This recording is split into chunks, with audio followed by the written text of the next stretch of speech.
That's Gary Clark Jr. on Pure 107.8 FM. My name's Chris Ridgway, and as promised before that, I'm now joined on the phone by Albert Hammond Jr. of The Strokes and of his own solo career. Albert, how are you doing? I'm good, man. How are you? I'm very good. It's an honour to finally get to speak to you. Thanks. I went to see you in Manchester last week. I think it was last week. Are you at the Gorilla? I was there at the Gorilla. It was quite a set as well, I've got to say. Oh, thanks. The first thing I wanted to congratulate you on was that jacket you were wearing. There was a few of us there, and we all that was a cool coat, man. Thanks. It's just I wore a black one on my last tour. It has the AHJEP dog on the back, and for this one I just thought I needed something that was a little brighter. Yeah, well, no, we certainly saw that rocking. Is that going to be available for sale anytime soon, or? The black ones are for sale right now on my webpage. Yeah, and then once we sell, making a limited run of 25. I think we've sold like 17 or 18, and once we sell those, we'll make a red version. Oh, smashing! Well, I'll be on the waiting list for that, I'm sure. How's the how's the rest of the tour going? Is it all right? Yeah, it was amazing. I mean, we're here at the end now in London, and it's a great way to end, but it's also very sad because I'd like to keep going. I believe you were at the Great Escape Festival in Brighton. I was. How did that go down? It was cool. I mean, it was in a conference room, but the fans that came and the show was a great show. Oh, nice work. Now, obviously, we've seen the reports from different interviews and things in the last few days. It would be rude not to mention you're obviously working with the Strokes again, and we've heard talk that there might be a new album coming along. How's really? That's what we've heard. That's just I can neither confirm nor deny at the moment. Is there any plans for that at the moment? I just feel like people just make it up so they can. I mean, no, but all I've ever said was that I imagine that we'll do it, and then you read stuff, and it's like he said they are gonna make a record. Like, I mean, we're gonna play this one Governor's Ball show. Besides that, I don't know what's gonna happen. I mean, I can only hope that we do stuff 'cause we're a cool band, but yeah. I don't really have. I'm not at total control of that, so I don't really have much I can do. I can imagine it must be a little frustrating when you say, words get run away with, shall we say, by different people and claiming exclusives or something. Well, I mean, it's the only reason why it's frustrating is because then it's just like a string of where fans then get mad at you because they're like, oh, you never say anything, even though you don't, or like people are just like, they think.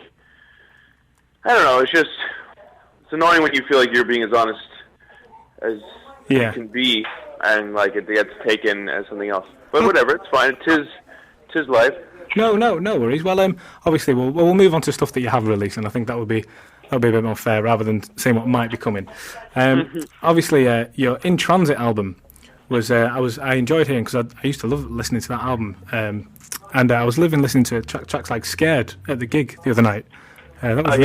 That was really kind of enjoyable. I wasn't expecting that to come out, if I'm being honest, to be played. But it was. How do you think it went down with the crowd in Manchester?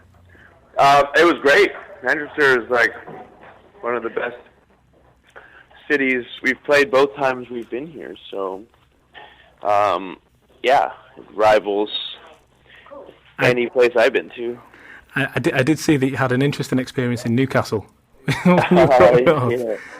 Yeah, that was funny. There was the nude people having. Well, of course they were nude. There were people having sex on the street.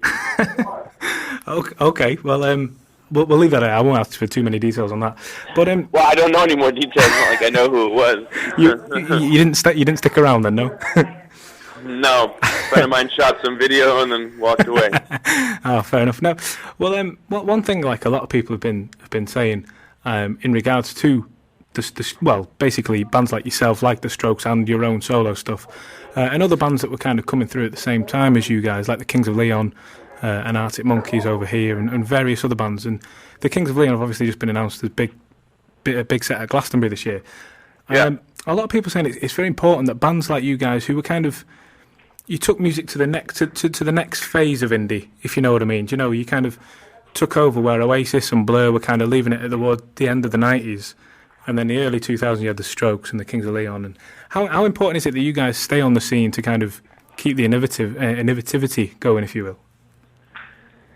I mean, I don't know if it's thought about like that, but That's quite a question, I know. It's important to. Well, no, I just feel like if you crack yourself into that part of the world or anything where you're doing, whenever you do something and you kind of get into it where you're successful, it's just.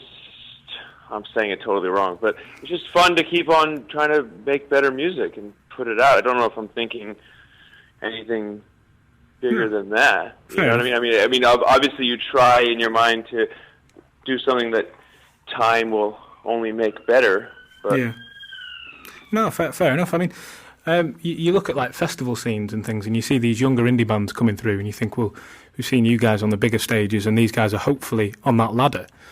And it's good to see, I think, because there are certain tips of the cap, if you will, to previous indie bands, and it's good to see, Yeah, I mean, if it gives people, I'm all for, things being positive and people, giving some kind of hope. I feel like that's what's fun about the ideal of a band or seeing people get along, is because that's gives you hope that things can work out. Yeah, of course. Just a question about gigs. Do you prefer playing intimate small gigs like the one in Manchester in Gorilla last week, or do you prefer the festivals, the bigger stages where loads of people from all over come in? Well, I never really prefer festivals. That's two extremes. But when people ask me that, I always feel like saying that's just where I can play. If I could play if I could have played across the street from the Gorilla at that bigger place in Manchester, I'd gladly do it. Yeah. If I could play a bigger place here in London, I'd gladly do it. But that's the level I'm at. I'm at the, 500, 700 people. So, that's what I play. It's not. Do you have aspirations to take the Albert Hammond Jr. project to these bigger stages? Well, yeah, of course. Why wouldn't I? What would I be doing? No, I just want to take it to smaller stages. I can't wait to have only one person in the crowd. It'd be intimate. It'd be a personal experience. But intimate is you make things intimate without it having to be that small. Intimate is a feeling that you create for people. I mean, part of the whole going to a show is when everyone's together. That's more intimate than going to a small place. You know what I mean? Yeah. Absolutely. Same energy, and it'll feel more intimate than being with 100 people. Yeah. No, definitely. Well, the bigger places have better sound. So it's just like that's definitely a good point, and you get the more kind of atmospheric. Yeah, everybody. I would like nothing more than to be able to tour myself in arenas and theaters, and and just be able to play music for the rest of my life. Yes, for sure. Nice. Do you have any plans to come back to England anytime soon? No, I'm going to. This is like the end of this EP run, doing 2 festivals in July and 1 in August, and then we're going up to record some music in June right now in my studio. Is that obviously that's your project, the Albert Yeah. Oh, great. Yeah, I wouldn't have said I don't know when we're recording and then say, yeah. By the way, we're going up in June. No, I just have songs and I don't know. I'd like to put out a record tour again. So when is it you're heading back America-wards? Tomorrow. Oh, you're flying back tomorrow? Yeah, it's the last show. Oh, nice. Well, I'll let you shoot off and prepare then. Any final words for the guys over in England that have come out to see you? You're gonna have a great time tonight. It's gonna be an awesome show. Brilliant. Well, thanks very much for your time, Albert. We're going to actually move into Strange Tidings now. But again, thanks for joining us. Thanks, man. Have a great day. No worries. Cheers.